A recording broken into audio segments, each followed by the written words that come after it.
ನಮಸ್ತೆ ಮಿತ್ರರೇ, ಇಂದು ನಾವು ಒಂದು ರುಚಿಕರವಾದ ಹಾಗೂ ಆರೋಗ್ಯಕರವಾದ ದೋಸೆಯನ್ನು ಮಾಡೋಣ. ನನ್ನ ಈ ಚಾನಲಲ್ಲಿ ನೀವು ಬಗೆ ಬಗೆಯ ದೋಸೆಗಳನ್ನು ನೋಡಿರುವಿರಿ.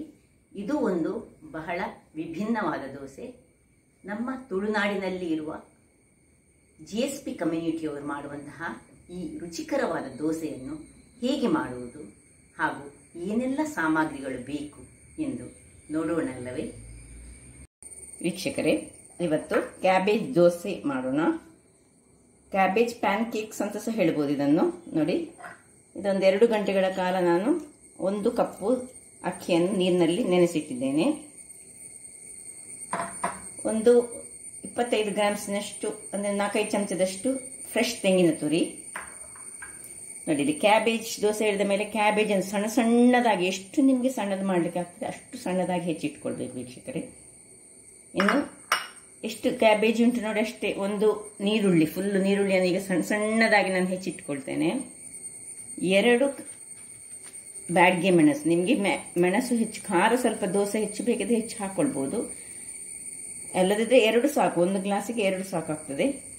ಸ್ವಲ್ಪ ಹೆಚ್ಚಿಟ್ಟ ಕೊತ್ತಂಬರಿ ಸೊಪ್ಪು, ಇದು ಕೊನೆಗೆ ಇದು ಮಿಕ್ಸ್ ಮಾಡುವಾಗ ಹಾಕಲಿಕ್ಕೆ. ಜೀರಿಗೆ ಒಂದು ಅರ್ಧ ಚಮಚ, ಒಂದು ಅರ್ಧ ಚಮಚದಷ್ಟು ಕೊತ್ತಂಬರಿ ಬೀಜಗಳು, ಒಂದು ನೋಡಿ ಇದೆ ಸಣ್ಣ ಗಾತ್ರದ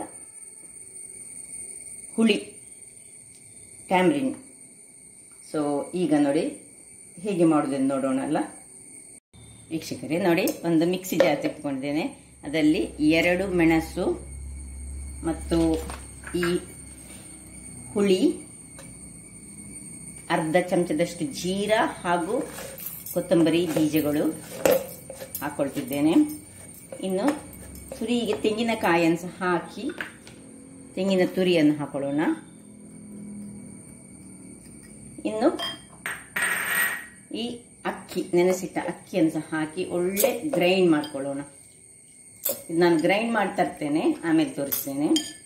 ಇಲ್ಲಿ ನೋಡಿ ವೀಕ್ಷಕರೇ, ನೋಡಿ ಹೀಗೆ ಇಷ್ಟು ಪೇಸ್ಟ್ ಮಾಡಿಕೊಂಡು ಬಂದಿದ್ದೇನೆ. ತುಂಬ ಫೈನ್ ಸಹ ಅಲ್ಲ, ತರಿ ಸಹ ಅಲ್ಲ. ನೋಡಿ, ಇನ್ನು ಬಿಟ್ವೀನಲ್ಲಿ ಉಂಟು. ಈಗ ಇದಕ್ಕೆ ಸ್ವಲ್ಪ ರುಚಿಗೆ ತಕ್ಕಷ್ಟು ಉಪ್ಪನ್ನು ಹಾಕೊಳ್ಳೋಣ. ಮತ್ತೆ ನಾವು ಕ್ಯಾಬೇಜಿಗೆ ಉಪ್ಪು ಹಾಕ್ಲಿಕ್ಕಿಲ್ಲ. ಈಗ ನಾನೇನು ಮಾಡ್ತೇನೆ ಹೇಳಿದರೆ, ನಾನು ಕಟ್ ಮಾಡಿಟ್ಕೊಂಡಂತಹ ಈ ಕ್ಯಾಬೇಜ್ ಅಷ್ಟೊಂದು ಫೈನ್ ಆಗಲಿಲ್ಲ ಹೇಳಿ ಇದರಲ್ಲಿ ಒಂದೇ ಸಣ್ಣ ಸುತ್ತು ತೆಗಿತೇನೆ. ಕೆಲವರು ಏನು ಮಾಡ್ತಾರೆ, ಸುತ್ತು ತೆಗೆಯುವುದಿಲ್ಲ, ಅದನ್ನು ಹಾಗೆ ಸೀದಾ ಮತ್ತೆ ಮಾಡ್ತಾರೆ. ನಾನು ಒಂದು ಸುತ್ತು ತೆಗೆದು ಒಂದು ಗಿರ್ರ ಅಂತ ಮಾಡಿ ತರ್ತೇನೆ. ನೋಡಿ ವೀಕ್ಷಕರೇ, ನೋಡಿ ಕ್ಯಾಬೇಜ್ ಅದರಲ್ಲಿ ಹಾಕಿದೆ, ಉಪ್ಪು ಹಾಕ್ಕೊಂಡಿದ್ದೇನೆ. ಇಲ್ಲಿ ಬೇಕಿದ್ರೆ, ನಿಮಗೆ ಬೇಕಿದ್ದರೆ ನೀವು ಚೂರು ಬೆಲ್ಲ ಹಾಕ್ಕೊಳ್ಬೋದು ಅಗತ್ಯ ಇದ್ದರೆ. ನಾನು ಹಾಕ್ಕೊಳ್ತಾ ಇಲ್ಲ. ನಿಮಗೆ ಬೇಕಿದ್ರೆ ಸ್ವಲ್ಪ ಆ ಕ್ಯಾಬೇಜಿನ ಇದಕ್ಕೆ ಬೆಲ್ಲದ ಇದು ಬೇಕಿದ್ರೆ ಹಾಕ್ಕೊಳ್ಬೋದು. ನೋಡಿ ಕ್ಯಾಬೇಜ್ ಹಾಗೆ ಉಂಟು. ನೋಡಿ, ನಾನು ಒಂದೇ ರೌಂಡ್ ತೆಗೆದದಂದ್ರೆ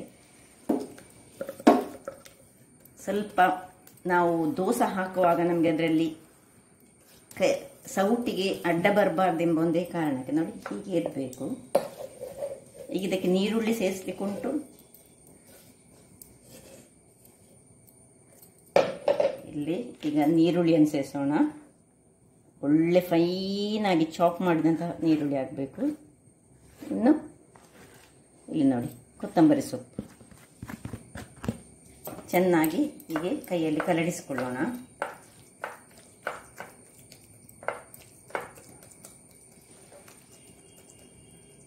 ನೋಡಿ ವೀಕ್ಷಕರೇ, ನಾನು ಒಂದು ಕಬ್ಬಿಣದ ಕಾವಲಿಯನ್ನು ಇಟ್ಕೊಂಡಿದ್ದೇನೆ. ಇದರಲ್ಲಿ ನಿಮ್ಮ ಹತ್ರ ಯಾವ ಕಾವಲಿ ಉಂಟು ಅದರಲ್ಲಿ ಮಾಡಿ, ಯಾವುದರಲ್ಲಿ ಸಾಕ್ತದೆ. ನೋಡಿ, ಇಲ್ಲಿ ಕನ್ಸಿಸ್ಟೆನ್ಸಿ ನೋಡಿ, ಸ್ವಲ್ಪ ನಿಮಗೆ ದಪ್ಪ ಕಾಣ್ತಾ ಉಂಟು. ನಾನು ಚೂರು ಇದಕ್ಕೆ ಮಿಕ್ಸಿ ತೊಳೆದ ನೀರನ್ನು ಹಾಕೊಳ್ತಿದ್ದೇನೆ.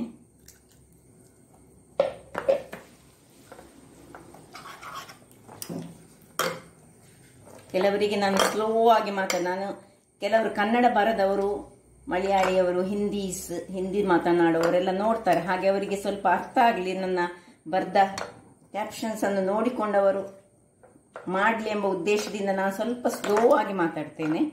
ಕನ್ನಡ ಬರುವವರಿಗೆ ನೀವು ಸೀದಾ ಕನ್ನಡದಲ್ಲಿ ನಿಮಗೆ ಅರ್ಥ ಆಗ್ತದೆ. ಕೆಲವರೇ ಬರೀತಾರೆ ಸ್ಲೋ ಮಾತಾಡ್ತೀರಿ ಅಂತ. ಸ್ಲೋ ಹೇಳಿದರೆ ಸ್ವಲ್ಪ ಈ ಕುಕ್ಕಿಂಗ್ ಎಂಬುದು ಉಳಿದವರಿಗೆ ಅರ್ಥ ಆಗಲಿ ಎಂಬ ಉದ್ದೇಶದಿಂದ ನಾನು ಸ್ವಲ್ಪ ಸ್ಲೋ ಮಾತಾಡ್ತಿದ್ದೇನೆ ವೀಕ್ಷಕರು. ನೋಡಿ, ಕನ್ಸಿಸ್ಟೆನ್ಸಿ ಹೀಗೆ ಬರಬೇಕು. ಈಗ ಇದಕ್ಕೆ ಸ್ವಲ್ಪ ಎಣ್ಣೆಯನ್ನು ಹಾಕೊಳ್ಳೋಣ. ನೋಡಿ, ನಾವು ಹೆಚ್ಚಾಗಿ ತೆಂಗಿನ ಎಣ್ಣೆಯನ್ನು ಯೂಸ್ ಮಾಡೋದು.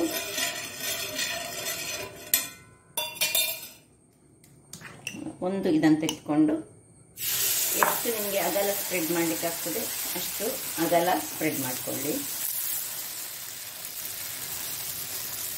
ತುಂಬ ತೆಳು ಸಹ ಬೇಡ. ಸ್ವಲ್ಪ ಇದು ದಪ್ಪ ದೋಸೆ. ಮತ್ತು ಇದಕ್ಕೆ ಚಟ್ನಿ ಅಗತ್ಯ ಇಲ್ಲ. ಯಾಕೆ ಹೇಳಿದರೆ ನಾವು ಗ್ರೈಂಡ್ ಮಾಡುವಾಗಲೇ ಇದಕ್ಕೆ ಮೆಣಸು, ತೆಂಗಿನ ತುರಿ ಮತ್ತು ಕೊತ್ತಂಬರಿ, ಜೀರಿಗೆ ಎಲ್ಲ ಹಾಕೊಂಡಿದ್ದೇವೆ. ಅದರಿಂದಾಗಿ ನೋಡಿ ಹೀಗೆ ಮಾಡಿ ಈಗ ಸ್ವಲ್ಪ ಒಂದು ಮುಚ್ಚಿಟ್ಕೊಳ್ಳೋಣ.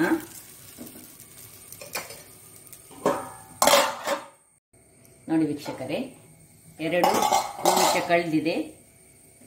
ಈಗ ಸ್ವಲ್ಪ ಉರಿಯನ್ನು ದೊಡ್ಡದು ಮಾಡ್ಕೊಳ್ಳೋಣ. ನೋಡಿ, ಸ್ವಲ್ಪ ಎಣ್ಣೆಯನ್ನು ಅದರ ಮೇಲೆಗೆ ಹಾಕೊಳ್ಳೋಣ. ಬಹಳ ಪರಿಮಳ ಬರ್ತಾ ಉಂಟು. ಅದು ಕ್ಯಾಬೇಜ್ ಮತ್ತು ನೀರುಳ್ಳಿ ಒಂದು ಅಕ್ಕಿಯೊಟ್ಟಿಗೆ ಸೇರುವಾಗ ನೋಡಿ ಅದರ ಪರಿಮಳವೇ ಒಂದು ಅದ್ಭುತ ಅಂತ ಹೇಳ್ಬೋದು.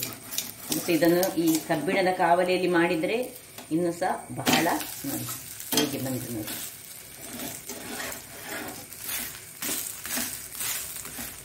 ಇನ್ನು ಸ್ವಲ್ಪ ಸಣ್ಣದಾಗಿ ಮಾಡಿಕೊಳ್ಳೋಣ. ನೋಡಿ ವೀಕ್ಷಕರೇ, ಇದು ಹೆಚ್ಚು ಕಾದ್ರೆ ಪರಿಮಳ ಆಗೋದು. ನೋಡಿ ಇದರಲ್ಲಿ ಒಂದು ನೋಡಿ ಅಡಿಯ ತುಂಡು ಉಂಟಲ್ಲ, ಇದು ತಿನ್ಲಿಕ್ಕೆ ಈ ಕಕ್ಕು ಈ ಅಂಶ ಉಂಟಲ್ಲ ಇನ್ನು ಸಹ ಬಹಳ ರುಚಿಕರವಾಗಿರ್ತದೆ. ಸೊ ನೋಡಿ ಇದೀಗ ಆಯ್ತು. ನೋಡಿ ನೋಡಿ ಹೇಗೆ ಹೇಗೆ ಬಂತು ನೋಡಿ. ಇದನ್ನು ಊಟದೊಂದಿಗೆ ಸಹ ತಿನ್ಬೋದು. ಊಟದೊಟ್ಟಿಗೆ ಹೆಚ್ಚು ಖಾರ ಮಾಡಿದರೆ ಊಟ ಅಂದರೆ ಮಧ್ಯಾಹ್ನದ ಊಟದೊಟ್ಟಿಗೆ ತಿನ್ಬೋದು, ಅಥವಾ ಬ್ರೇಕ್ಫಾಸ್ಟಿಗೆ ಅದು ಸ್ವಲ್ಪ ಖಾರ ಕಡಿಮೆ ಮಾಡಿ ನಾವು ತಿನ್ಬೋದು. ಇದು ಹೆಚ್ಚಾಗಿ ಇದನ್ನು ನಮ್ಮ ತುಳುನಾಡಿನಲ್ಲಿರುವ GSP ಕಮ್ಯುನಿಟಿ ಅವರು ಇದನ್ನು ಹೆಚ್ಚಾಗಿ ಮಾಡ್ತಾರೆ. ಅವರದೊಂದು ಅಥೆಂಟಿಕ್ ಡಿಶ್ ಅಂತ ಹೇಳ್ಬೋದು ಇದನ್ನು ನಾವು. ನೋಡಿ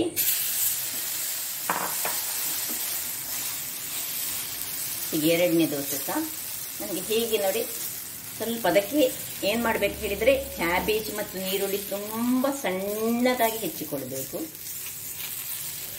ಅಥವಾ ನಿಮಗೆ ಕೆಂಪು ಮೆಣಸು ಬೇಡದಿದ್ದರೆ ನೀವು ಗ್ರೀನ್ ಮೆಣಸು ಹಾಕಿ ಸಹ ಮಾಡ್ಬೋದು. ಆದರೆ ಇಷ್ಟು ಚಂದ ಕಲರ್ ಬರುವುದಿಲ್ಲ. ದೋಸೆಗೊಂದು ಚಂದ ಬರುವುದು ಹೇಳಿದರೆ ಈ ಒಂದು ಕೆಂಪು ಕಲರ್ ಬಂದ ಕೂಡಲೇ ದೋಸೆಯ ಚಂದವೇ ಬೇರೆ ಹೇಳುವ. ನೋಡಿ ಹೀಗಿಟ್ಟು ಇನ್ನೀಗ ಇದನ್ನು ಮುಚ್ಚಿ ನಾವು ಬೇಯಿಸೋಣ.